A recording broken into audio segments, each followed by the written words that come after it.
Hey, bienvenue sur le podcast AGB. Cette semaine, sur l'émission, j'ai reçu pour une deuxième fois sur le podcast Samuel Saint-Arnaud pour parler de suppléments alimentaires. Sam, c'est une très bonne référence pour moi lorsqu'il vient le temps de parler de suppléments. Il va connaître les suppléments pour avoir une bonne santé, les suppléments pour améliorer notre digestion et les suppléments pour la performance sportive. D'ailleurs, c'est de ça qu'on parle aujourd'hui dans le podcast avec Sam. On va parler des suppléments pour la récupération et la gestion de l'inflammation et on va parler de suppléments pour améliorer les performances durant l'entraînement, donc quoi prendre avant, pendant et après un effort physique. Donc, si tu fais du CrossFit, si tu es un sportif, que tu fais de la course à pied, des marathons, des demi-marathons ou si tu es un passionné de musculation, que tu aimes pousser la machine au gym, c'est certain que ce podcast-là va t'intéresser.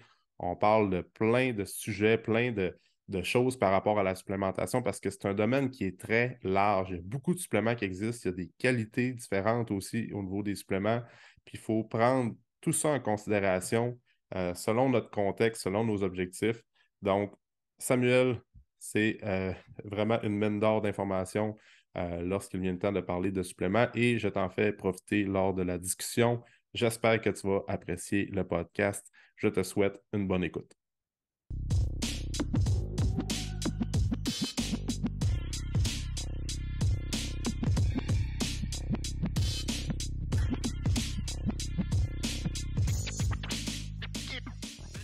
All right, Sam. Bon matin. Aujourd'hui, c'est la deuxième fois que tu es sur le podcast. La première fois que tu es venu jaser avec moi, c'était lors de l'épisode numéro 33. Puis, si je ne me trompe pas, c'était en Yes. 2020. Ça se peut, ça fait un petit bout de temps. Ouais, c'est ça, je pense. Je vais vérifier, mais c'était en... Non, c'était en 2021. Euh, puis, pour les gens qui veulent apprendre à te connaître davantage, on prenait le temps de te présenter. Bon, qu'est-ce que tu fais dans la vie, Samuel Saint-Arnaud? Puis après ça, ben, on parlait de suppléments alimentaires. C'est encore de ça qu'on va parler aujourd'hui.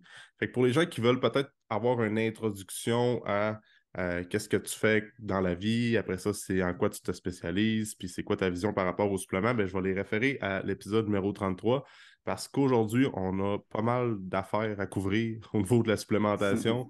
On va parler de suppléments aujourd'hui.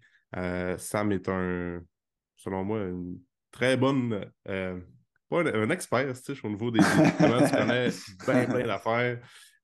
Puis à toutes les fois que je te parle de supplémentation, ben, j'en apprends. Puis c'est toujours cool de parler avec toi de tout ça. Fait que c'est pour ça que je veux faire profiter les gens qui écoutent le podcast. Donc, Sam, ça va bien? Yes, ça va super Yes. bien. Merci de l'invitation encore, Alex. Ah Je suis ouais, super content d'être là. c'est Puis toujours un... merci pour les compliments de me catégoriser comme un expert. Ah ouais, Ça flatte mon ego. c'est ça, c'est correct. Mais c'est parce que l'affaire, c'est on avait beaucoup de meetings ensemble. Tu t'expliquais les différents produits, puis après ça, on parlait des fois, les pré, post-workout, de récupération et tout ça. Puis c'est Mhm. d'ailleurs de ça qu'on va parler aujourd'hui. Fait que pour les gens qui écoutent, on rentre straight dans le sujet. Pas le temps de niaiser. Puis on commence avec, parce qu'on va parler beaucoup de supplémentation, comme je disais, mais on va commencer avec le volet récupération et inflammation parce que souvent les gens qui s'entraînent, soit ils vont faire du sport, ou bien qu'ils vont faire de la musculation, on a souvent tendance à penser quoi prendre avant l'entraînement, quoi prendre pendant et après l'entraînement, donc le péri-workout, là, pré, intra et post. Sauf que, comme tu me disais tantôt avant d'enregistrer, ça commence par la récupération la veille, si on veut. Le sommeil fait partie de ça, mais ça fait partie, c'est un ensemble, la récupération, mais là, on va s'attarder plus au volet supplémentation. Donc, qu'est-ce que tu vas recommander, toi, la plupart du temps, pour avoir une bonne récupération, avoir une bonne gestion de son inflammation aussi, pour les gens qui s'entraînent, qui font du sport? Oui, c'est ça. Ben, il y a plusieurs choses qu'on peut discuter, comme tu dis, par rapport à Récup. Moi, un des suppléments que j'aime bien pour les gens qui s'entraînent quand même pas mal au niveau articulaire, c'est le collagène. Puis je veux te parler de ça. J'avais glissé un mot là-dessus dans le podcast 33. Mm. Je trouve que il y a beaucoup de types de collagène sur le marché. Puis, les gens sont un peu perdus là-dedans. Collagène marin, bone broth, si je me fais un bouillon d'os, qu'est-ce que ça fait, tu sais. Fait que j'ai exploré un petit peu les études par rapport à ça pour voir comment je fais pour m'assurer d'avoir une efficacité thérapeutique avec le collagène que j'utilise. Donc, je te dirais que je vais introduire les gens par rapport à, d'abord, c'est le collagène, il sert à quoi dans le corps? Tu sais, c'est quand tu regardes au niveau, par exemple, du cartilage, c'est 50 de collagène, les tendons, 65 à 80 de collagène, les ligaments, 70 de collagène, puis la peau aussi, comme le volet plus esthétique, 75 de collagène. Fait que c'est très pertinent d'aller supplémenter à ce niveau-là. Puis pour démêler tout ça, au niveau de l'efficacité thérapeutique, moi, ce que je regarde, c'est vraiment les peptides de collagène. Fait exemple, Fortigel, Vérisol, Fortibone, c'est 3 peptides de collagène que si tu vas dans les bases de données scientifiques, tu peux trouver des études qui démontrent l'efficacité, savoir quel dosage pour quel effet. Fait que si, je ne sais pas, moi, je fais de la recherche pour quelqu'un qui a de l'arthrose, ben, c'est quoi le dosage que ça prend? Puis quel peptide qui est mieux démontré. Fait que là, d'avoir ces 3-là, disons, il y a énormément d'études scientifiques sur ces 3 peptides-là. Le problème, ce que je vois sur le marché, c'est que les compagnies, il y en a qui ne savent pas, qui ne le précisent pas. Ça, c'est un des points. Fait que comment tu peux savoir si ça marche? Fait que c'est pas juste de regarder le prix. Encore là, on parlait vraiment dans le podcast qu'on a fait ensemble, la qualité des suppléments. Fait que, c'est de démêler tout ça pour avoir une efficacité thérapeutique. Puis, fait que moi, ce que j'ai regardé aussi par rapport à ça, si on pousse un peu plus loin, là, le poids moléculaire. Donc, plus ton poids moléculaire est petit, plus c'est biodisponible. Donc, ça aussi, c'est un déterminant super important là, pour l'efficacité thérapeutique. Puis, il y a des compagnies, encore là, qui ne vont pas standardiser le poids moléculaire. Fait que ça peut varier d'une batch à l'autre, puis ton poids peut être plus élevé, fait que tu as moins d'efficacité, tu as moins de résultats en bout de ligne. Fait que ça, c'est des choses à regarder que les gens ne connaissent pas. Puisque là, tu retrouves du collagène à cette heure partout. Là, tu peux en avoir ces tablettes chez ta coiffeuse. Tu vois ça en ligne. Il y a plein de Des annonces promos. partout à la Ouais, c'est télévision ça. Fait aussi. que, je pense que c'est important d'éduquer les gens par rapport à ça. Puis, je parle du collagène parce que, oui, tu as l'effet comme au niveau articulaire, qu'on entend parler des fois, là, soit que c'est quelqu'un qui a des maux de dos, problèmes de genoux, tout ça, qu'on va l'utiliser dans ce contexte-là. Mais on peut aussi l'utiliser au niveau préventif. Par exemple, il y a une étude qui a été faite à l'Université de Penn State qui était avec des athlètes. Les résultats étaient super convaincants parce que, il y avait, oui, moins de douleur articulaire, mais il y avait une meilleure mobilité. Ça avait un effet aussi au niveau de leur performance. Puis au fil de la saison aussi, il y avait moins de thérapies alternatives, comme tout ce qui est massage, mettre de la glace, physiothérapie, etc. Fait que autant que je peux l'utiliser dans un contexte de douleur chronique, que je peux l'utiliser au niveau préventif chez les athlètes. Par exemple, les gens qui s'entraînent comme au CrossFit, ça peut être très pertinent, les gens qui font des marathons, tout ça. Fait que, ouais, il y a plusieurs contextes d'utilisation. Puis oui, au niveau esthétique, c'est démontré aussi. Là, supposons que je veux l'utiliser pour les rides ou pour la cellulite. Il y a des études là-dessus. Puis, quand tu regardes encore là les peptides, donc moi, j'ai vu qu'au niveau de la cellulite, le peptide le plus important, c'était le Vérisol. Puis là, moi, j'ai cherché, fait où c'est que je peux retrouver du Vérisol, puis quelle quantité qui était utilisée dans l'étude, qui était 2,5 grammes. Ben, je sais que, supposons, dans le produit Whole Body Collagen de Designs for Health, j'ai 2,5 grammes de Vérisol. OK. C'est intéressant, pareil. En fait, ça, un podcast juste sur le collagène, ça? C'est parti comme ça, j'ai plein de questions pour toi. Parce que Ouais, c'est vrai le marketing est très fort. Même ben ma oui. mère m'est arrivée il y a 3 semaines, puis elle a dit Alexandre, je veux du collagène marin, j'ai absolument besoin de ça demain matin. Je dis OK, mais pourquoi de un? Puis où tu as vu ça passer? Puis là, elle avait vu une annonce à la télévision, puis là, j'expliquais un peu comme OK, oui, je comprends, mais là, on va aller plus dans les bonnes qualités, puis on va peut-être on va s'assurer que tu as bien compris pourquoi tu veux prendre du collagène. Mais Ouais. d'ailleurs, je fais un parallèle par rapport à à l'âge à ma mère, dans le sens que, y a-tu un âge que tu vois que, ou dans les études que tu as recherchées, que tu commences à avoir besoin de plus de collagène? Tu sais, souvent, on voit avec l'âge, les Ouais. gens ont de plus en plus de douleurs articulaires. Je ne sais pas s'ils ont ils ont moins de collagène au niveau tendon, cartilage, versus un jeune de, disons, 20 ans. C'est toujours ma comparaison, si on veut. Mettons, une personne de 35-40 ans, commences-tu à avoir besoin de plus de collagène qu'un jeune de 20 ans? Avec activité physique égale, c'est sûr qu'il y a plein de paramètres à Ouais, c'est ça. considérer, là, mais...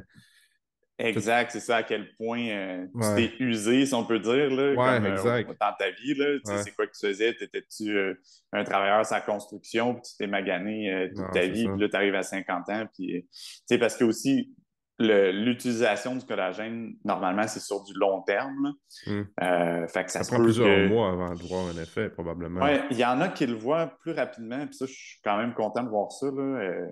Tu sais, il y en a que ça peut prendre comme 6 semaines, puis ils voient déjà des améliorations. Ils vont me dire, Quand hey, il me même. semble, je suis moins raide, comme ça a huilé les pentures, là. Souvent, Hmm. c'est la façon qu'ils vont le dire. Pour l'âge, j'ai pas vu nécessairement dire, exemple, à partir de 45 ans, tout le monde devrait prendre du collagène.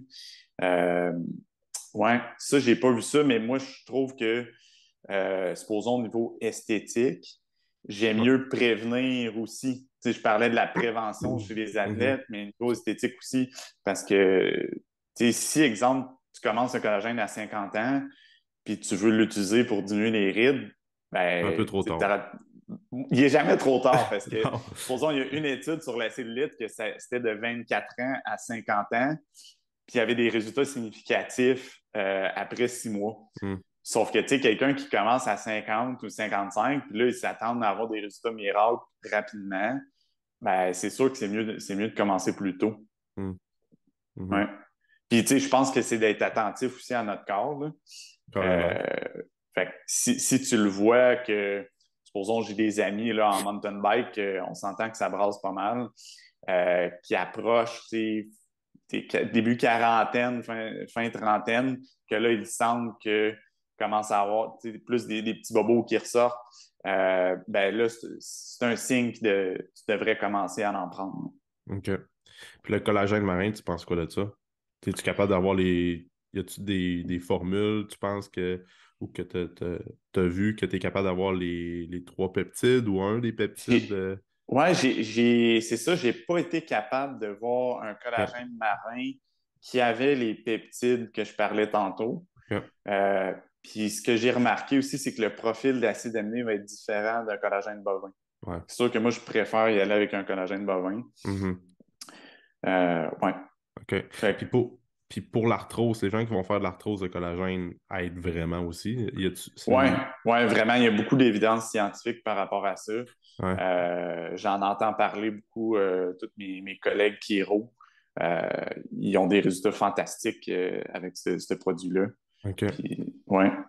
Fait OK. que ça, c'est sûr. Puis, tu sais, même au niveau là, de. Il y a même des études que tu vois le cartilage qui est régénéré, supposons, après 3 mois. Là. Hmm. Hey, quand Fait que même. c'est. Ouais, c'est assez impressionnant les Ouais. résultats qu'on peut aller chercher avec ça. Ouais. Parce qu'il y a une autre anecdote comme ça. Moi, mon père, il était à la retraite, mais il travaillait à la maison à mon frère, là, une couple de mois, là, ce printemps. Ben, plus cet hiver. Puis il a fait une chute, puis il s'est cassé le poignet. Puis c'est sûr que mon père, il a 62 ans, donc les tendons, ligaments, tout ça, c'est plus long à régénérer qu'un jeune kid de 20 ans avec l'âge, là. Mhm. Ouais. Puis là, il a eu l'opération, il a fait sa rehab, mais tu sais, il y a encore des problèmes. Puis son orthopédiste disait que, écoute, tu as de l'arthrose au niveau de la main, du poignet. C'est comme si tu aurais une main d'une personne âgée de 75-80 ans. Puis il disait, il n'y a rien à faire avec ça. Euh, Tu vas comme endurer ton mal, puis prendre des Advil. Puis moi, j'étais comme, je suis comme, il y a peut-être quelque chose à faire. D'un, c'est sûr que faire des exercices, ça va t'aider. Puis il a commencé Arthroben qui, Ouais. euh, qui a beaucoup de collagène dedans, si je ne me trompe pas. Ouais. Ouais, Collagène, puis tu as le scutéreur dedans. C'est un ouais, mix c'est des ça. deux. Ouais. Puis en l'espace de peut-être, il commençait à avoir, là, ça fait peut-être 4 à 6 semaines qu'il prend le supplément, puis il commence déjà à avoir une amélioration. C'est sûr, c'est pas parfait encore, mais tout ça pour dire qu'il y a toujours une autre option. Souvent, il ne Mhm. faut pas s'arrêter au premier diagnostic. Ouais. que notre médecin va le faire ou va nous dire, ou bien que notre spécialiste. Je prône la santé, je prône les deux sortes de santé, by the way. Ouais. Je crois en les Ouais. deux. Je pense qu'il devrait avoir une meilleure communication puis un meilleur mélange des deux, selon moi, dans la société aujourd'hui. Mhm. Mais ça, on pourrait faire un autre podcast complètement sur ça. Mais c'est juste pour dire aux gens comme explorer d'autres options. Si vous avez de l'arthrose, puis ou bien des problèmes ligamentaires, articulaires, puis ça n'arrête pas, puis on se fie tout le temps souvent, il y a comme les suppléments de glucosamine, collagène, tout ça. Quand tu regardes dans les médias de masse où tu ne prends pas le temps de t'informer au bon professionnel, c'est comme ça sert à rien, c'est tout le temps de l'argent dans le feu. Mhm. Mais Ouais. non, c'est pas vrai quand tu prends des bonnes qualités de suppléments puis que tu fais la part des choses au niveau des habitudes de vie aussi. Là. On s'entend que Mhm. t'as bien beau prendre du collagène à côté, puis le meilleur supplément de collagène qui existe sur la planète, si tu manges de la scrap à journée longue, puis que tu dors mal, tu t'hydrates pas, puis tu fais pas les bases, ben écoute, Mhm. peut-être que ça va marcher, mais il y a des chances aussi que ça ne soit pas exploité à son plein potentiel, le supplément. Tu sais. Fait Ouais, que, je sais tout à fait. pas si tu as remarqué ça aussi ben, avec ta clientèle, là, mais Oui, ouais, ben en fait, c'est ça, c'est sûr qu'on veut éviter là, un milieu qui est pro-inflammatoire. Là. exact. Ça, c'est sûr que tout le mode de vie, c'est super important à optimiser dès le départ, là, dès la première rencontre. Mhm, Après ça, tu vas le voir comme à quel point le client veut s'impliquer.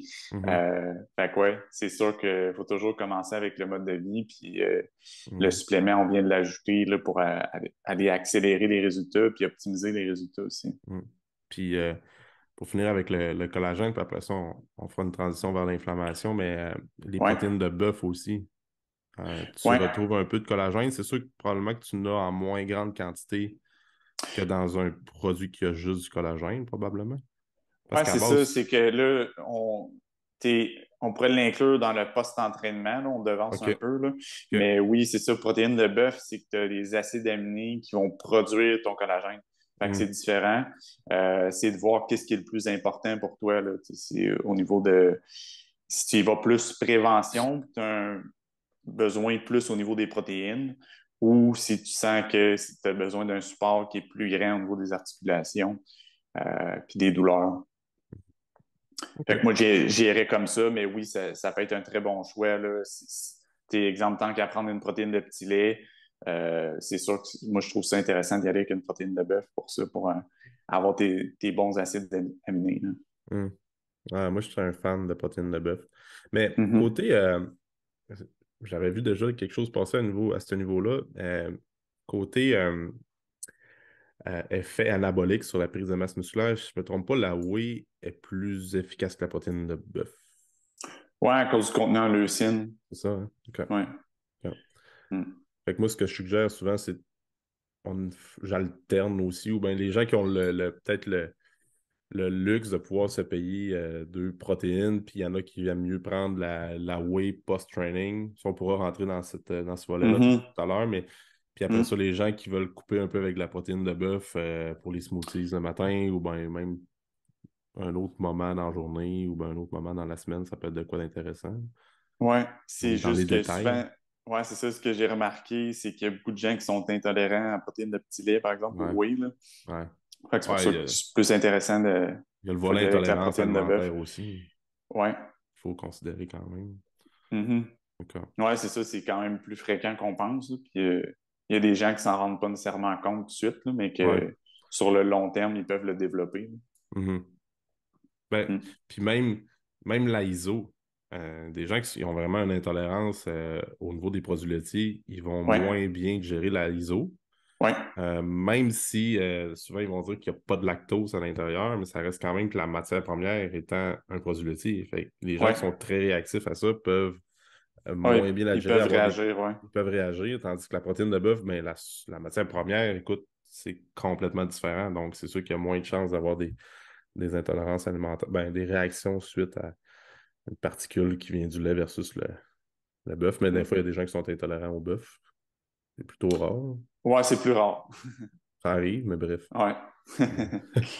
OK, puis Ouais, au niveau inflammation, ouais. euh, comment est-ce que tu vas gérer l'inflammation d'un individu, d'une personne qui fait du sport? Parce que le faire de l'activité physique, on parlait de l'exemple de la musculation, parce qu'il y a pas mal de monde qui écoute le podcast qui font du gym, ben, tu vas créer de l'inflammation. C'est de la bonne Oui, inflammation.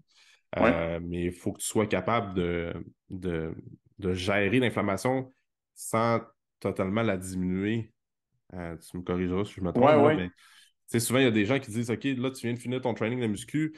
Là, il faut qu'on gère l'inflammation le plus possible, qu'on essaie de diminuer ça au max. Puis on fait des blends de suppléments pour gérer et diminuer l'inflammation, mais tu as besoin de faire un retour progressif aussi. Là. Faut laisser le corps. Le corps n'est pas stupide. Là. Il est capable de gérer ça. Fait qu'il faut comme l'accompagner, oui. Euh, Mhm. je sais pas si tu peux me enchaîner Ouais, là-dessus. ben, ouais, c'est ça, c'est que, dans le fond, oui, tu veux de l'inflammation. Quelqu'un qui voudrait gagner de la masse, par exemple, veut une réponse inflammatoire, le corps va s'adapter. Avec les adaptations, là, on va augmenter notre force musculaire, puis on va gagner de la masse. Fait que tu veux pas diminuer l'inflammation à zéro. Hum, Euh, qu'est-ce qu'on va regarder par rapport à ça? C'est est-ce que, exemple, j'augmente mon volume d'entraînement, puis que là, je crée trop d'inflammation, puis ma récupération n'est pas assez bonne. Fait que là, quand je vais m'entraîner, je pars mon entraînement, puis je suis hyper raqué, j'ai des douleurs. Fait que là, à ce moment-là, ça vaut la peine d'aller travailler avec des ingrédients pour diminuer l'inflammation post-entraînement. Fait que ça ouais, peut être en contexte soit que tu augmentes ton volume, ou ça peut être des gens qui ont toujours quasiment un volume élevé, comme le monde de CrossFit, ouais, ou les gens, comme je disais, là, tout ce qui est marathon, eux, ils ont beaucoup de volume aussi. Fait qu'ils ont de la misère à garder l'équilibre puis d'avoir un niveau d'inflammation qui est sain. Euh, Fait que ça, c'est à considérer. Fait que dans des cas comme ça, il y a plusieurs ingrédients qu'on peut utiliser. Ce que j'aime, moi, c'est une synergie d'ingrédients anti-inflammatoires comme curcuma, resveratrol, dans le but d'agir. Tu as plusieurs voies inflammatoires, là. Je ne rentrerai pas dans les détails, mais quand tu as une synergie d'ingrédients, tu viens moduler l'inflammation, inhiber l'inflammation sur trois voies. Fait que je trouve que c'est un avantage de travailler avec un produit comme ça. Moi, j'utilise Inflammatone. Sûrement que tu le connais, là. ouais, ouais, Paul King en parlait dans le temps aussi, là, avec ouais. ses athlètes ou les gens qui se blessaient, parce que c'est un produit que tu peux utiliser dans le contexte comme que tu t'entraînes beaucoup ou dans un contexte de douleur, que ce soit douleur aiguë ou chronique. Hum, Par exemple, moi, j'ai eu à l'utiliser quand je me suis barré le dos au squat. Ça a vraiment accéléré mon processus de guérison. hum. Par exemple, le mardi soir, je n'étais pas capable d'attacher mes souliers. Puis le dimanche, j'étais capable d'aller en mountain bike. Fait que Quand c'est même. ça qui est vraiment intéressant avec ce produit-là, c'est que ça agit rapidement OK. pour diminuer les douleurs et l'inflammation. OK. Quand même. Fait que ça, je trouve ça super intéressant. Puis, un autre contexte d'utilisation aussi, euh, par exemple, il y en a là, qui sont plus du côté fitness, côté composition corporelle, photoshoot, tout ça. On parle souvent des cuisses et de la rétention d'eau. Souvent, c'est de l'inflammation. Fait que oui, il y a des choses à regarder au niveau des hormones, au niveau du sommeil, du stress, tout ça. Parce que l'inflammation, c'est pas juste de dire comme je prends ces ingrédients-là parce que c'est démontré pour diminuer Hum, l'inflammation, mais hum, de où qu'elle provient, cette inflammation-là. Il y a toujours cette question-là qu'il faut se mhm. poser. Mais ce que j'ai remarqué, c'est que quand on fait une combinaison adéquate là, en fin de préparation, puis on voit vraiment la différence au niveau des cuisses, qu'il y a moins de rétention d'eau quand on diminue l'inflammation. Avec inflammatoire. Ouais, avec Inflammatone ou des produits comme curcumivel qui est super concentré, hein. C'est juste de la curcumine, mais Hum, au dosage, puis bien absorbé. OK. Ouais, c'est deux choix que je trouve intéressants dans ce contexte-là aussi. OK, c'est intéressant parce que, en tout cas, pour 2023, on a Alex qui est coach avec moi et il se prépare pour une compétition. Fait que peut-être qu'on va faire des tests à ce niveau-là. Ouais, tu m'en Mais reparleras. ouais, c'est Tu m'en ça. reparleras. Ouais. Mais moi, je suis curieux, tu voulais pas rentrer dans les détails, mais moi, ça m'intéresse. C'est quoi les trois voies au niveau de Inflammatoire? l'inflammation? Ouais, les trois voies Ouais, inflammatoires. Puis il y en a-dessus, comme le curcuma va agir sur quelle voie? ouais. Euh, Oui, c'est ça, c'est qu'il y a un rationnel là, derrière cette formule-là. Fait que supposons tu le COX-1, COX-2. puis 5 lux. OK. Des fois, on appelle ça cyclogénase puis lipogénase. OK. Mais ça, c'est un graphique que tu peux retrouver là, si tu marques COX-1, COX-2, 5 lux dans Google. Tu vas voir les voies. OK. Puis, comme curcuma, resveratrol vont agir sur. C'est qu'un ingrédient peut agir sur plus qu'une voie. OK. Souvent, je vais donner un exemple. Le naproxen, c'est souvent un anti-inflammatoire qui est vendu pour diminuer les douleurs. C'est comme un gros marteau qui va taper juste à un endroit versus l'inflammatone que tu vas avoir des petits marteaux qui vont taper partout. Hmm. Fait qu'exemple, le naproxen agit pas sur le 5-LOX. OK. Fait qu'il y a des gens qui peuvent prendre du naproxen et pas avoir de résultat. Fait que là, je sais que, oh, j'ai besoin d'ingrédients plus pour favoriser l'inhibition de l'inflammation au niveau du 5-LOX. OK. Fait que c'est ça que quand on va dans les détails, c'est plus ça là, qu'on va regarder. OK. Quand même, ça. Cool. Oui, Bon, super. Intéressant. Puis, oui, puis la gestion de l'inflammation, ben, c'est sûr, comme on a parlé tantôt, puis j'en parle tout le temps, là, mais ça va être beaucoup avec l'alimentation puis le mode de vie aussi. Mais fait, que si je comprends bien, quelqu'un qui veut. Ben, en fait, c'est ça, là. Quelqu'un qui fait beaucoup de CrossFit, oui, quelqu'un qui fait beaucoup de volume de course, beaucoup de oui. contraction musculaire, beaucoup d'impact au niveau articulaire, au niveau des ligaments, des tendons. Normalement, il faut vraiment que avant de se supplémenter en pré-workout, intra-workout, ça peut être important, mais Oui. il faut que tu t'assures d'avoir une bonne récupération puis gérer ton inflammation. Même principe que quelqu'un qui augmente son volume d'entraînement pour une période de temps parce qu'un événement X ou une compétition X, il faut s'assurer d'avoir des suppléments euh, pour supporter au niveau de la récupération puis de l'inflammation. C'est vraiment important. Oui, exact. Puis Mm. il y en a un que j'ai pas parlé parce que aussi, supposons, moi, j'utilise une bague Oura Ring pour voir la Mm. récupération autant au niveau du sommeil que du HRV, variabilité de la fréquence cardiaque.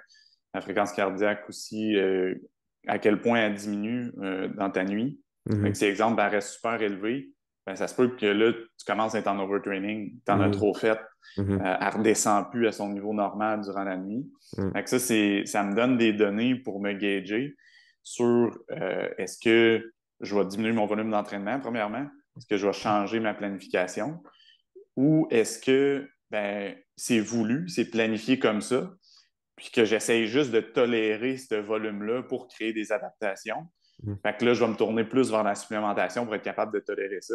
Mhm. Puis un des suppléments qui peut aider dans un cas comme ça, au niveau de la qualité du sommeil, puis au niveau antidouleur aussi, c'est un produit qui s'appelle Trimagnite. Je Fait l'ai que essayé. on a 3 formes de magnésium au niveau du Trimagnite pour combler les carences, puis avoir l'effet là, plus au niveau, le minéral anti-stress qu'on parlait dans le podcast numéro 33. Donc, ça, c'est super important, mais c'est aussi ce que je vais rechercher avec ça. Le paro de Californie, oui, j'ai un effet comme sédatif, donc ça va m'aider à m'endormir. J'ai un effet de réduction au niveau de l'anxiété, ce qui fait que je vais avoir moins tendance à me réveiller la nuit. Souvent, les gens qui se réveillent la nuit, on parle de la glycémie. Comme il y a des gens qui tombent en hypoglycémie, il y en a qui ont dit que c'est le foie. Mais il y a bien des gens que c'est parce que c'est le petit hamster qui n'arrête pas. Puis là, ces gens-là vont avoir de la misère à se rendormir. Donc, je trouve ça super intéressant d'utiliser le pavot de Californie. Puis l'autre ingrédient qui est la lavande aussi, qui a cet Ouais. effet-là au niveau de réduire l'anxiété puis calmer le Mhm. petit hamster qui n'arrête jamais. Fait que ça, je trouve ça super intéressant. Mais aussi, le pavot de Californie, ce que j'aime, c'est que tu as un effet antidouleur aussi. OK. Fait que pour les gens qui s'entraînent beaucoup ou les gens qui dorment mal parce qu'ils sont en douleur chronique, ben, ça peut être intéressant d'y aller avec un produit comme ça. OK. Puis je pense que les gens aussi sont pas au courant. Je trouve que c'est sous-estimé, en fait, là, l'importance du sommeil sur ta récupération et la performance. Ah. Parce que quand tu regardes, si, exemple, on connaît le sommeil profond, que j'ai des données là-dessus, parce que le sommeil profond d'une personne à l'autre, ça va varier beaucoup.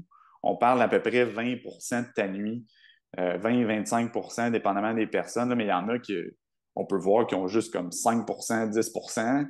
Là, tu fais comme, oh, OK, on aurait nettement avantage à travailler le sommeil. avant même d'embarquer dans les suppléments pré-entraînement. Ah ouais. Fait que, un exemple, ça pourrait être 1 heure et demie de deep sleep, de sommeil profond par nuit. Mais il y en a qui peuvent avoir juste 40 minutes de deep sleep, 30 minutes. Fait que ça va avoir un impact majeur au niveau de la récupération musculaire, au niveau de tes gains musculaires aussi, puis au niveau de ton immunité. Mm. Ouais, c'est fou le Fait sommeil. que, ouais. J'en parle tout le temps, puis c'est tout le temps je parle tout le temps de sommeil quasiment dans tous les podcasts, mais c'est comme. Parle de suppléments, parle de suppléments à prendre, puis d'avoir un effet direct. Généralement, les gens embarquent plus dans ça parce que Ouais. c'est plus attrayant, tu sais. C'est comme, Ah, je c'est vais prendre le sûr. supplément, puis c'est sûr, ça va m'aider. Le sommeil, il y a des suppléments qui existent pour le sommeil, mais tout va partir aussi de la routine, puis de Ouais. qu'est-ce que tu fais, de comment, qu'est-ce que tu manges avant, c'est quoi tu vas faire avant de t'endormir. Puis t'as bien beau prendre le Trimagnite, n'importe quel supplément de magnésium, les formules pour améliorer le sommeil, mais si tu dors encore avec ton téléphone dans ta chambre, si tu encore ton téléphone, tu es sur ta tablette avant de te coucher, si tu es hyper stressé, tu n'as pas pris le temps de t'étirer, de faire de la respiration avant de te coucher, ben, encore une fois, hein, ça ne sera pas exploité à 100% l'efficacité du supplément. C'est comme la base, elle est importante. Puis après ça, le supplément, c'est comme le super ingrédient que tu rajoutes, que là, c'est wow, là, ça explose. Puis là, tu vois vraiment que tu as meilleur sommeil de qualité. Mais c'est sûr que Mhm. les études, là, c'est fou à quel point qu'il y a une corrélation entre le sommeil, les fractures, les blessures. Ça a été étudié depuis des années au niveau sportif, au niveau chez monsieur, madame, tout le monde aussi. Mais une nuit de sommeil, une mauvaise nuit de sommeil, de temps en temps, c'est pas si pire que ça arrive à tout le monde. Mais quand c'est chronique, puis c'est tout le temps, puis c'est Mhm. comme plus qu'une fois semaine, tant qu'à moi, c'est déjà trop. Euh, Fait que c'est important, c'est sûr. Ouais, c'est ça. Je pense que c'est de garder un équilibre, là. C'est bon que tu dises ça parce qu'il ne faut pas devenir obsessif non plus avec ça, ce qui ferait comme l'effet contraire, là, dans le sens que Mhm. souvent, quand je parle de ma bague, les gens vont comme ah, ben là, tu essaies de performer dans ton sommeil, fait que tu n'as pas de lâcher prise, fait que c'est pas bon. Mhm. Mais c'est pas ça. Ça me permet juste de voir qu'est-ce qui se passe, puis de voir l'impact de mes habitudes de vie sur ma récupération, Ouais, puis sur mon sommeil. Fait que ouais, c'est plus dans ce contexte-là. Fait que oui, si ça peut arriver, là, tu es stressé au travail, c'est pas une période chronique, ben comme c'est correct, là. ouais, ça arrive à Mais tout le monde. si ça arrive à tous les jours ou plusieurs fois par semaine, là, on a intérêt à faire quelque chose pour ça parce que clairement, ça affecte tes résultats, autant de ta performance que quelqu'un qui veut perdre du poids. C'est sûr que ça a Ouais. un impact important, là. Ouais, puis je fais un petit rappel là-dessus que tu parles de ta Oura Ring ou même les Fitbit, les Apple Watch et tout ça, là, Ouais. toute la technologie qui te permet de tracker ton sommeil. Je parlais de ça avec Jean-Philippe Morin que j'ai eu sur le podcast il y a peut-être 2 semaines, mais lui, il est en train de faire un projet de maîtrise sur la variabilité cardiaque comme mesure de récupération Mhm. à l'entraînement. Puis il y avait un segment qu'on parlait que si tu es quelqu'un qui est déjà de nature anxieuse, puis que le fait de noter tes charges à l'entraînement, calculer ta bouffe, c'est déjà amplement pour toi, puis ça te fait un stress supplémentaire. Ben, peut-être que là, d'ajouter une autre variable pour tracker ton sommeil, puis ça peut t'ajouter un stress supplémentaire. C'est ça qu'il faut expliquer aux gens. C'est comme il y a du monde comme toi, ça te dérange pas, ça t'intéresse. C'est comme tu l'utilises juste pour être une meilleure version de toi-même, puis ça ne t'impose pas nécessairement un stress. C'est comme j'aime ça l'utiliser, mais il y a des gens que ça les rend anxieux plus que d'autres choses. C'est que peut-être que ces Mhm. gens-là, l'anxiété que ça va te créer, tracker ton sommeil, va faire en sorte que tu vas encore moins bien dormir. Fait que- Ouais. mais fait que c'est tout le temps Ouais, ça prend un lâcher prise, c'est sûr. exact. Exact, parce que c'est comme je disais, j'avais vu un- un papier scientifique ou bien comme un post qui était quand même intéressant. C'était pas un papier scientifique, mais ce qu'il disait, c'était comme c'est rendu qu'aujourd'hui, on track tout, autant performance au travail, performance à l'entraînement, les calories. On est capable de tout tracker si on veut aujourd'hui avec la technologie. Fait que pour certaines personnes, ça peut imposer un stress, puis pour d'autres, pas pantoute. Donc, il faut juste considérer ça, je pense, hein. Oui, exact. C'est tout le temps de personnaliser là, selon le type de Mhm. personne. Mais moi, je trouve que aussi, c'est qu'il y a des gens qui vont dire ah, ben, j'écoute mon corps. Mais je peux te dire que quand je regarde mes données, moi, je fais tout le temps la comparaison, là. Quand je me lève, je regarde pas tout de suite mes données. Je Mhm. vois comment je me sens, puis après ça, je regarde voir c'est quoi mes données. Puis des fois, il faut juste que tu kicks, tu donnes un petit coup de pied dans les fesses pour dire ah, OK, mais finalement, je me sentais fatigué, mais c'est plus au niveau émotionnel, c'est plus la Ouais, température. ouais, Fait que je ouais, fais un bon warm-up, puis après ouais, ça, j'ai un super bon entraînement. Mais ouais, si j'avais pas accès à ces données-là, peut-être que je l'aurais pas fait, mon entraînement, mais dans le ouais. fond, physiologiquement, j'étais super prêt, là. Ouais, c'est un bon point, ça, par exemple. Fait C'est que c'est vrai. des petits détails. Puis ça dépend aussi de à quel point tu veux performer. Est-ce que tu veux gagner une médaille? Est-ce que tu veux performer dans une compétition de CrossFit ou toi, tu t'entraînes pour le plaisir, Hmm. comme puis peut-être perdre du poids? Fait que c'est différent là, à ce moment-là. Ah oui, Mais c'est clair que plus tu rentres dans le sport de haut niveau, ouais, plus ces variables-là sont importantes. ouais, carrément. Puis plus, ouais, exact. Puis plus tu chemines dans ton parcours d'entraînement, on s'entend qu'il y a quelqu'un que ça fait 2, 3 mois qui s'entraîne, puis on est encore dans la partie intégrée des bonnes habitudes d'aller au gym ou de faire du sport sur une base régulière. On n'est vraiment pas rendu à Non, c'est aller ça, on plus est. loin dans les Ouais, données. Mais quelqu'un que ça fait 10 ans qui exact. fait du CrossFit, puis il y a des compétitions, peut-être, il y a 3, 4 événements dans l'été ou dans l'année, peut-être que cette personne-là, elle veut investir un peu plus, puis dédier un peu plus de son énergie à tracker tous les Mhm. signes, puis tout, comment son corps réagit. Fait que c'est tout une question de c'est quoi tes objectifs, puis comment tu te sens dans ça, là. C'est un bon point. Ouais, Ouais. exact. Donc, volet récupération, inflammation, on a pas mal couvert ça. As-tu des Ouais. trucs que tu aimerais rajouter, Sam? Ouais, ben moi, je suis un fan de bain de glace, là. Fait que c'est sûr Ah, que c'est un bon truc, je trouve, à utiliser là, pour la récupération puis diminuer l'inflammation, là. OK. C'est pas tout le monde qui est prêt à faire ça, mais je le mentionne parce que pour moi, je trouve que c'est super efficace ou juste de prendre une douche froide quand je me lève le matin. Je trouve que ça l'aide à partir de la journée. Puis je peux faire un lien aussi avec ça au niveau dopamine, là, au niveau Mhm. neurotransmetteurs, parce que là, on va rentrer aussi dans les pré-workouts. Euh, Prendre un bain de glace ou une douche froide, ça augmente ta dopamine, fait que ça augmente ton niveau d'alerte, puis ton niveau de motivation. Donc, ça peut être une très bonne habitude à adopter, mais c'est pas tout le monde qui est prêt à faire ça. C'est juste la C'est... motivation à entrer dans la douche Ouais, puis dans le bain qui est comme ah exact, shit. exact. Mais oui, c'est efficace. La thérapie par le froid, écoute, de plus en plus, on a parlé, surtout avec, il y a eu un gros boom avec Wim Hof, là, depuis, écoute, Ouais, maintenant, ben oui, ben oui. Ouais, c'est ben, rendu super populaire. Puis ouais, beaucoup d'athlètes maintenant aussi qui utilisent cette technique-là. On voit souvent les vidéos de Georges Saint-Pierre ouais, qui rentre dans son bain ou l'espèce de ice barrel là, qu'il appelle, là. ouais. Hein? Ah ouais, puis combien de minutes que tu gères tout ça? Sauf que tu y ailles progressif. Ouais. Parce que tu veux pas overdo it, là, dans le fond, de rester trop longtemps et tomber en hypothermie, là. Ouais, non, c'est Fait que sûr. l'idéal, c'est de commencer avec tes douches froides, puis d'augmenter la durée. Puis après ça, d'augmenter au niveau du bain de glace, que là, la température va être pas mal plus basse. Fait que c'est là que tu vas dire, ah, peut-être au début, je vais tester, voir, je vais rester 30 secondes dedans, après ça, 1 minute, 2 minutes. Mais contrairement à ce que le monde pense, tu n'es pas obligé de rester super longtemps pour avoir des bénéfices. OK. Fait que, moi, tu sais, ouais, je dirais juste d'y aller progressivement, écouter notre corps, d'y aller à notre rythme, euh, puis de voir où ça nous amène. Puis combien de secondes pour commencer? Euh, Quelqu'un qui commence à soir, là. Ben, les gens qui commencent pour la première fois, là, en fait, vous irez voir aussi, il y a une application de Wim Hof qui est gratuite, Ah ouais?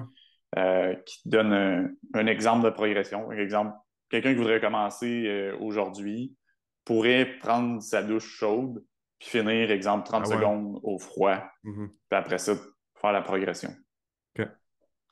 Mm. Ouais, fait que je mettrai le lien de l'application dans la description du podcast, ça peut être intéressant parce que, encore une fois, c'est un truc qui augmente la récupération que tu n'as pas besoin nécessairement de prendre de suppléments, mais si tu le fais sur une base régulière, ça peut vraiment aider. Ouais. Euh, on rentre dessus dans la catégorie pré-post training. On a-tu le temps? Ouais. Ou bien Ben ouais? oui, ben oui. OK. Ouais, on va y aller avec ça. On va y aller avec ça. Bon, pré, intra, post-training, c'est quoi tu vas suggérer aux gens à ce niveau-là? Oui, ben, j'ai glissé un mot sur la dopamine, parce que je trouve ça important de mentionner ça. Par exemple, pour les pré-entraînements, ceux qui utilisent des pré-workouts qui contiennent de la caféine Mhm. ou beaucoup de tyrosine. Le problème avec ça, c'est que la fois d'après, si, exemple, tu prends ça et tu n'es pas motivé, ben, en fait, tu le prends pour augmenter ta motivation. La fois d'après que tu vas aller t'entraîner, tu risques d'être encore moins motivé et avoir encore plus besoin de ça. C'est là que les gens développent une accoutumance puis une dépendance à ces produits. Après, ils sont comme plus capables de s'entraîner sans ça. OK. C'est pour ça que Ça, on je le voit fais très comme souvent. un petit warning par rapport à ça, parce qu'il y en a vraiment qui sont tombés accros à des pré-workouts. Puis que là, quand ils vont s'entraîner sans pré-workout, ben, ils ont l'impression que leur workout est vraiment mauvais, mais c'est juste parce qu'ils ont surstimulé leur dopamine. Puis après ça, ton niveau de base devient plus bas parce que tu es allé utiliser trop souvent des stimulants. C'est pour ça que moi, le lien que je fais avec ça, c'est d'éviter le plus possible la caféine pré-entraînement. Euh, pour cette raison-là, mais aussi parce que les gens consomment trop de caféine en général. Ouais, Et si tu n'as pas l'énergie de t'entraîner, c'est que tu vas juste creuser le gap, finalement, parce que tu vas consommer de la caféine, tu vas t'épuiser encore plus, fait que le lendemain, ouais. tu vas réutiliser plus de caféine. Fait que tu rentres comme dans un cercle vicieux. Donc, c'est juste un warning par rapport à ça, parce qu'on le sait, je le sais, il y a des études qui démontrent que la caféine augmente la performance, mais je le ferais juste, supposons, dans un contexte de compétition pour augmenter le niveau d'alerte puis Mhm. augmenter la performance, mais je ne ferais pas ça au day-to-day dans mes entraînements. Non. Puis c'est un peu ça, c'est le fameux dicton que tu empruntes de l'énergie tout le temps. Quand t'es Ouais, comme c'est tu ça. prends, t'es tout le temps en train de créer une dette à long terme. Exact. Si tu regardes la majorité des pré-workouts sur le marché, ben, ils ont toute la caféine. Puis tu essaies de Mhm. vendre à une personne, dire ben regarde, prends un pré-workout sans stimulant. Le monde n'embarque pas. Ils n'en veulent pas parce qu'ils veulent avoir comme tu veux te sentir comme Hulk avant de t'entraîner. Puis c'est Ouais, fou, hein. Fait que, moi, j'essaie toujours un conseil que je donne souvent, c'est que moi, j'aime ça le café. Écoute, je prends du café le matin. ouais, Donc, si je m'entraîne le matin, j'ai pris. Moi, je prends 2 cafés le matin. 2 bons cafés noirs. J'adore le café. Je le prends surtout pour le goût, mais j'aime l'effet aussi. Mais si je m'entraîne le ouais, matin, je vais prendre une formule pré-entraînement, aucun stimulant. Je vais me prendre 2 cafés. ouais. Mais si je m'entraîne le soir en fin de journée, parce que j'ai travaillé toute la journée, ben, ma formule sans stimulant va être encore efficace parce qu'il n'y a pas de caféine dedans. Puis je ne me Mhm. rajouterai pas un café en fin de journée quand je sais que c'est le moment de la soirée, c'est le moment pour de diminuer l'activité au niveau cérébral, l'activité physique aussi, puis de nuire à ton sommeil. Parce que la caféine, Ouais, ça va avoir une demi-vie quand même assez longue au niveau tout du à fait. système, au niveau de l'organisme. Fait que quelqu'un qui prend, exemple, 200 mg de caféine le soir avant de se coucher, ben c'est quoi? C'est à peu près. C'est jamais pareil, les études. Là. Je suis vraiment pas bon pour retenir les chiffres, mais ça peut être 6 à 8 heures la Ouais, demi-vie d'une caféine. 6 heures, 6 ça fait du heures. sens. Ouais. Tout dépendant comment est-ce 6, que tu métabolises rapide ou pas, là, mais disons une moyenne de ouais, 6 heures. ouais, Ben écoute, 6 heures plus tard, mettons que tu prends ton pré-workout à 4 heures, mais à 10 heures, tu as encore 100 mg ouais. au niveau de l'organisme. Fait qu'après ça, 6 heures plus tard, tu as encore 50 mg. Fait Ouais, que, c'est ça. C'est pour ça qu'on veut vraiment éviter ça, là, hum, surtout pour ceux qui s'entraînent en fin de mhm, journée, là, puis mhm, le soir. Fait que dans des cas comme ça, moi, ce que je préfère utiliser, c'est d'agir plus au niveau de l'acétylcholine, par exemple, avec l'acétyl-carnitine. Pour mhm, ceux qui ne savent pas c'est quoi, la carnitine, c'est un acide aminé qu'on retrouve principalement dans la viande. Donc, les végétariens auraient encore plus intérêt à supplémenter en carnitine, ils sont plus carencés. J'ai rien contre les végés, là, c'est juste un fait au niveau des études. Euh, donc, c'est à surveiller de ce côté-là. Puis, il y a plusieurs formes de carnitine aussi. La forme acétyl-L-carnitine, qui est plus au niveau de la fatigue mentale. Fait que ça peut être utilisé quelqu'un qui a de la fatigue mentale au travail, concentration aussi. Puis, tu as la carnitine tartrate, qui est plus étudiée pour la perte de gras, récupération, performance, qu'on va utiliser avant les entraînements. Mais on peut quand même utiliser les deux. Donc, moi, ce que j'aime, c'est d'utiliser les deux formes dans des contextes différents. Mais par exemple, pour l'entraînement, Carnitine Synergy, j'ai 400 mg de tartrate puis 100 mg de la forme acétyl. J'ai les deux formes. Je trouve ça intéressant. Puis au niveau des études, qu'est-ce qu'on remarque au niveau des résultats? Euh, c'est la diminution des marqueurs inflammatoires post-exercice. Puis moins de fatigue aussi, donc la perception de l'effort est moins grande, ce qui fait que quand tu es testé sur un test maximal, euh, le temps avant que tu déclares que OK, je suis plus capable, j'arrête complètement l'effort puis on arrête le test, il est prolongé. Ouais, il est plus long. Fait que je vais casser plus tard, là, en bon québécois. Ouais. Puis, quand on regarde aussi d'autres études qui ont été faites sur un test, je ne sais pas si tu connais le Wingate, probablement. Ouais. C'est un test assez sauvage, là, on Ouais, va se le dire. un C'est des un tests test, les plus hardcore qui existent. ouais, c'est un test que tu n'as pas le goût de faire, Ouais. mais qui est super pertinent. Là. Pour ceux qui ne savent pas c'est quoi le Wingate, c'est un test all-out de 30 secondes sur un vélo, puis on récolte les données de peak power, donc ta puissance maximale, ta puissance moyenne, par exemple. Puis quand le groupe qui prenait de la carnitine versus le placebo, le groupe carnitine, il y avait un meilleur peak power, puis il y avait une meilleure puissance moyenne sur ce test-là. Puis le seuil lactique aussi, donc le point où tu commences à te fatiguer vraiment rapidement, il était repoussé. Fait que je trouve ça super intéressant comme supplément. Cool, ça. Ouais. Puis la plupart des. Ouais, moi, j'adore les blends de carnitine avant l'entraînement, même le matin quand je commence ma journée, puis je vais avoir un. Tu sais, il y a des blends avec alpha-GPC, avec acétyl-carnitine que Ouais. tu peux prendre pour le focus puis pour le brain. Là. Ouais. Cerveau, moi, je réponds super bien à ça. Ouais. Puis avant l'entraînement, ça peut être utile aussi. Mhm. Ouais. C'est sûr aussi qu'il faut faire attention, par exemple, pour les blends, dans le sens où les études que j'ai vues, le dosage était assez important au niveau de la carnitine. Ça tournait plus autour de 2 grammes. Il y a OK. même des études qui vont au-delà de ça. Fait que dans un blend, Il n'a pas tu assez. n'auras pas assez. Ouais. Hum.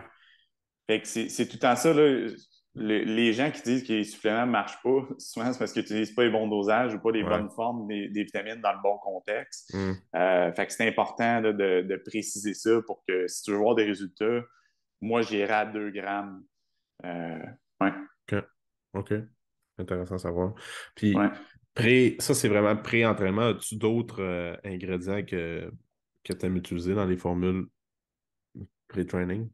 Ouais, pré-training, c'est sûr il y a tellement plein de choix, là, mais si on reste dans le concept pas de stimulant, Ouais. puis rien qui vient trop agir au niveau de la dopamine, euh, je te dirais que j'aime bien me tourner vers l'oxyde nitrique, OK.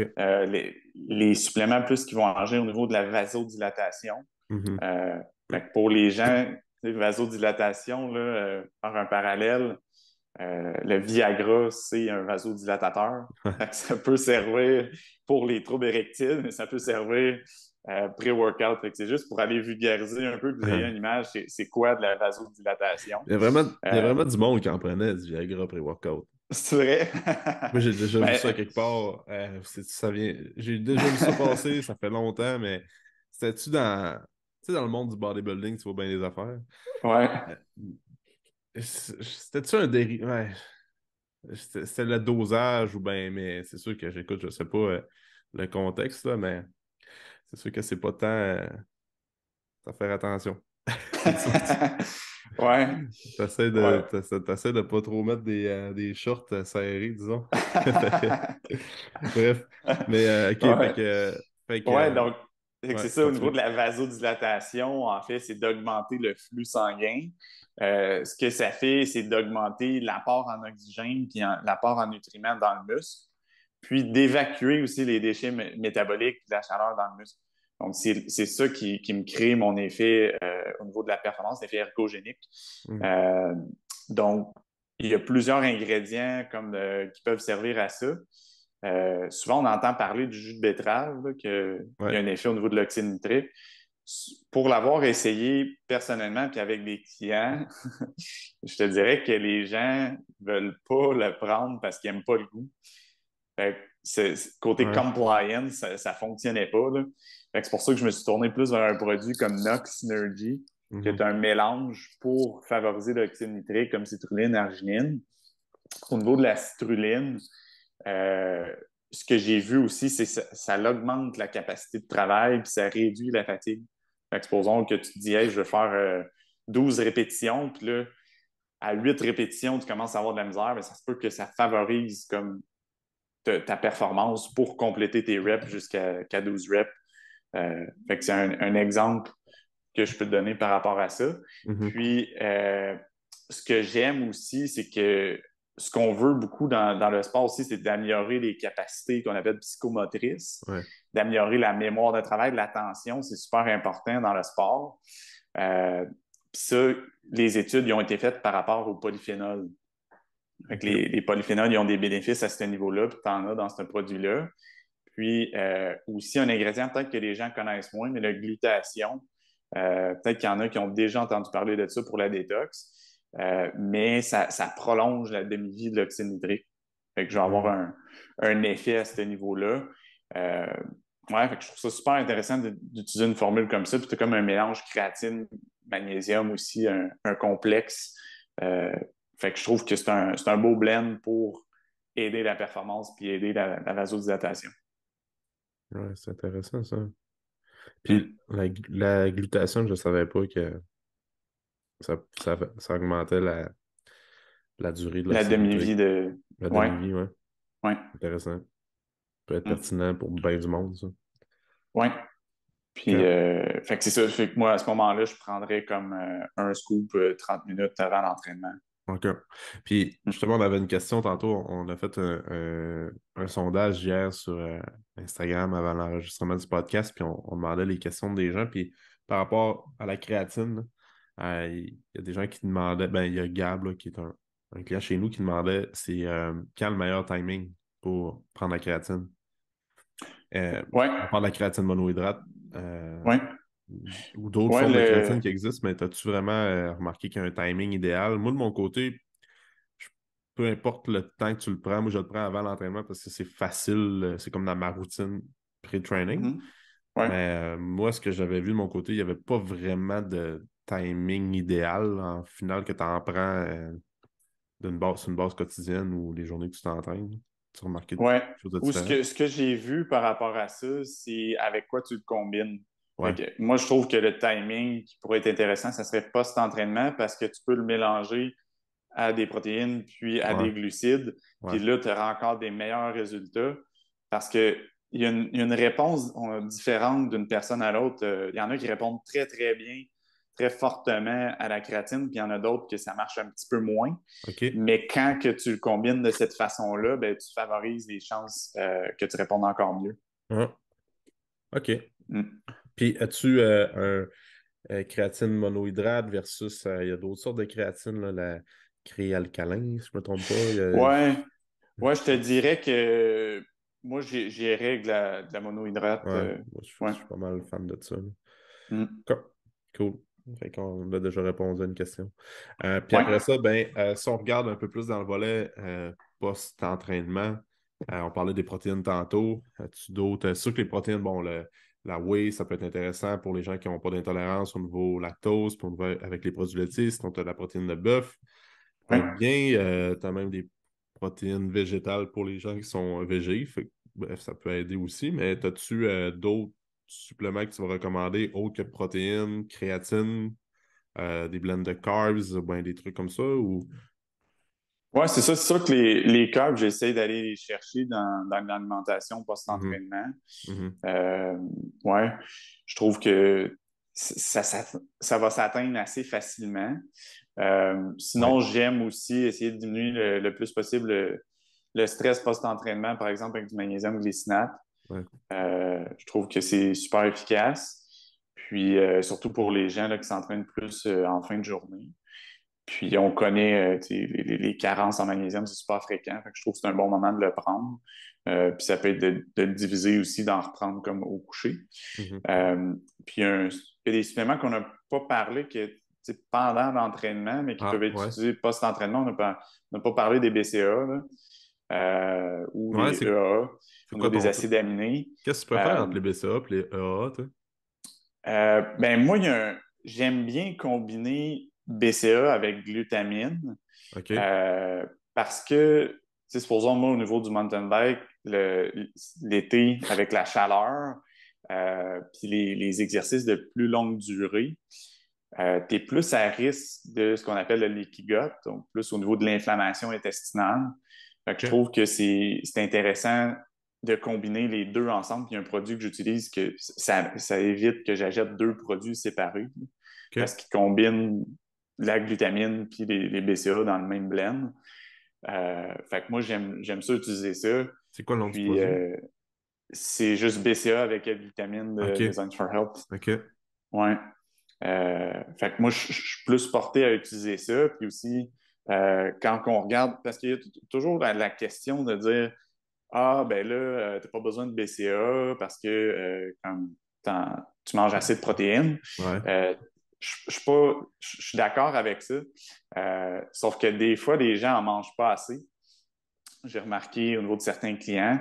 Puis là, l'effet aussi va être plus pertinent. Puis surtout aussi sur des exercices de plus longue durée, comme je parlais. Fait qu'exemple, que tu es un joueur de hockey. Un match de hockey, ça dure, c'est long, là. Fait que Mhm.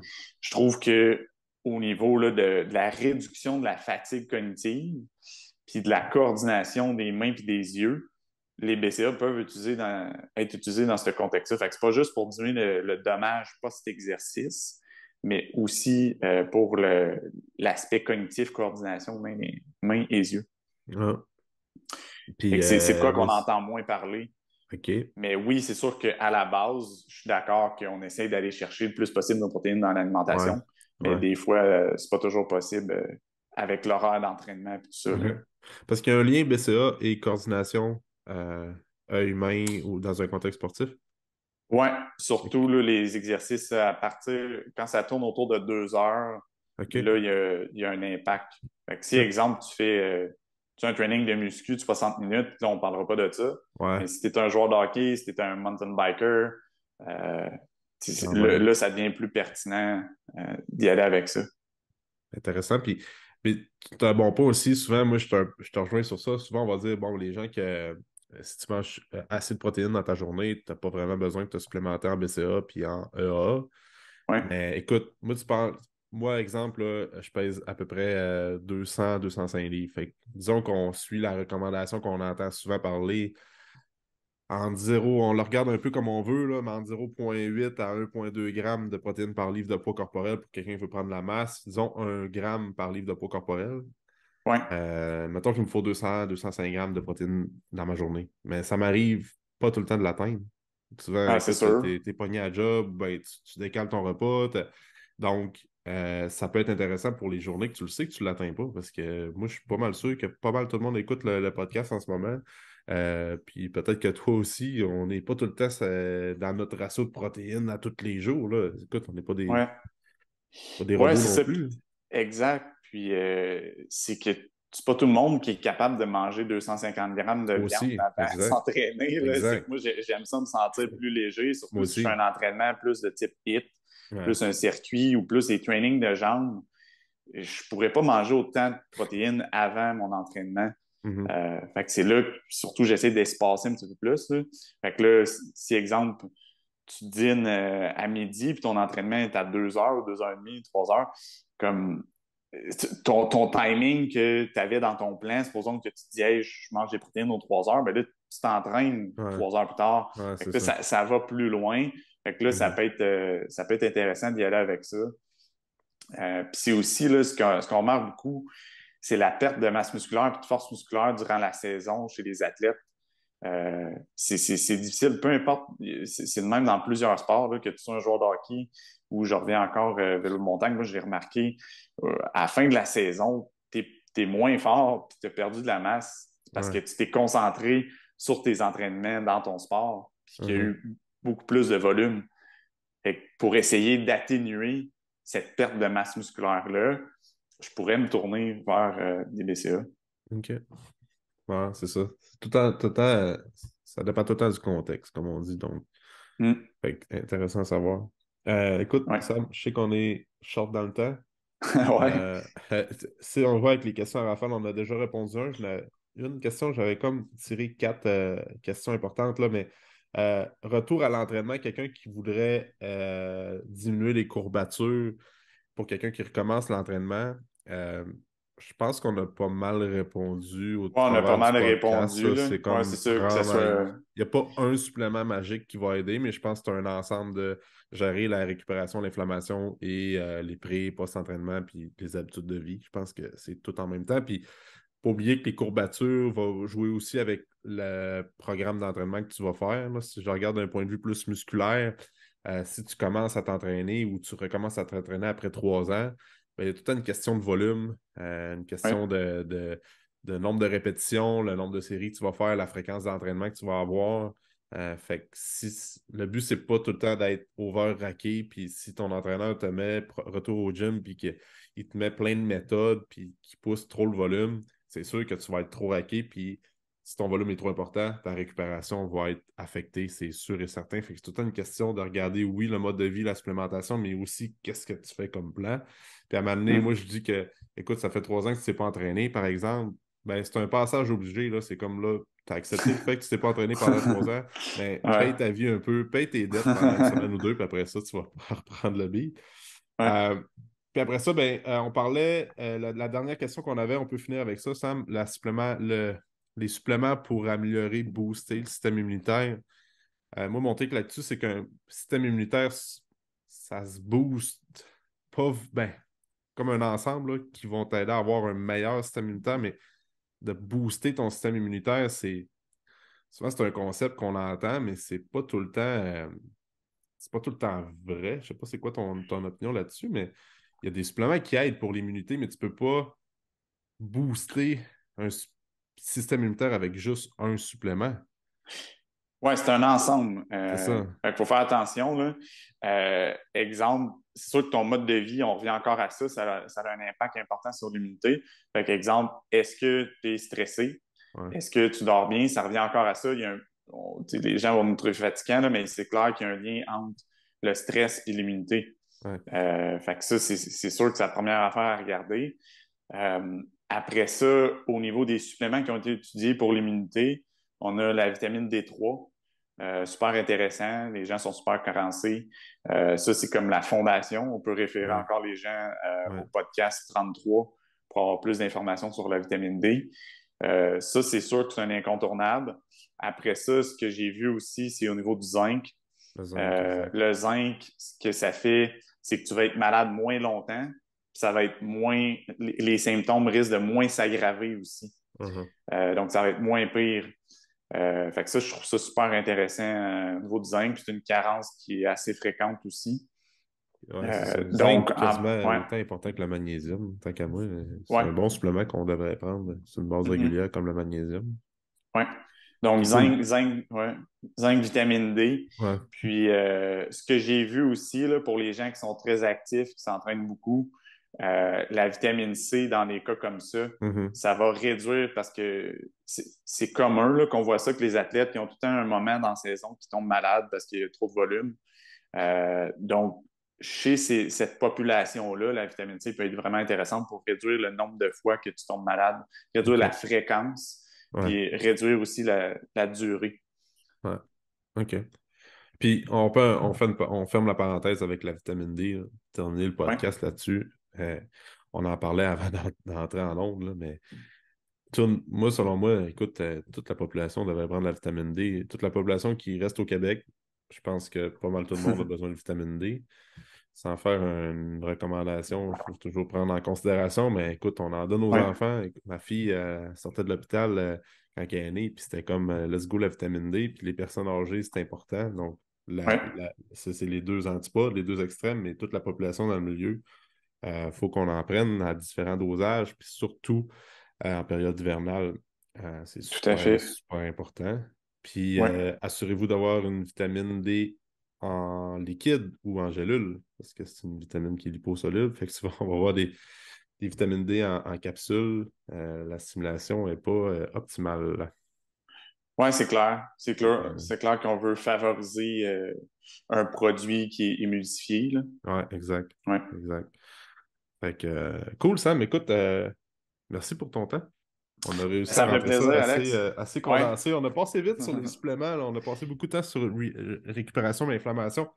Mais écoute, on aura éventuellement une troisième prise qu'on pourra peut-être rentrer en détail dans différents sujets. Mais moi, j'invite les gens à communiquer soit avec toi, avec moi, puis si ils ont des idées de suggestions de sujets là, qu'on pourrait avoir sur les suppléments, parce qu'on pourrait en parler énormément, puis ça intéresse beaucoup les gens parce que écoute, tu peux lire tous les suppléments qui existent sur les tablettes, puis tu peux tout le temps dire ah, ça, j'aurais besoin de ça aussi, j'ai besoin de ça. Puis il faut vraiment prendre le temps d'analyser qu'est-ce que tu as vraiment besoin, puis de te conseiller avec un professionnel de la santé, parce que là, à un moment donné, si tu prends tous les suppléments, c'est un terme aussi, fait qu'il faut que tu sois capable de juger les priorités, puis qu'est-ce que tu as vraiment besoin selon ta situation à toi. Fait qu'on pourra reparler un autre sujet un autre discussion des suppléments, si les gens, ça les intéresse, écrivez-nous à Sam ou à moi, ça vous fait plaisir de prendre ça en considération. Oui, puis on est bien content aussi de recevoir vos questions. Là, Ouais, là c'est sûr qu'on a répondu à quelques ouais. questions, là, mais on va se dire que dans le prochain podcast, à la limite, on pourra commencer avec ça. On pourrait Ça faire va un nous faire Q&A plaisir. la prochaine. On Ouais, prend vraiment, 10 questions, puis vraiment, on prend carrément. 10 questions au niveau des suppléments, Ouais, puis on passe le temps là-dessus. ouais, c'est une bonne idée. Fait qu'on Mm. lance l'idée. Merci Sam d'avoir été là. Ça fait plaisir. Bon meeting, je te retarde pas plus longtemps, puis on se dit dans un prochain épisode. Yes, merci Alex. Bonne journée. Yes, Bye. bye.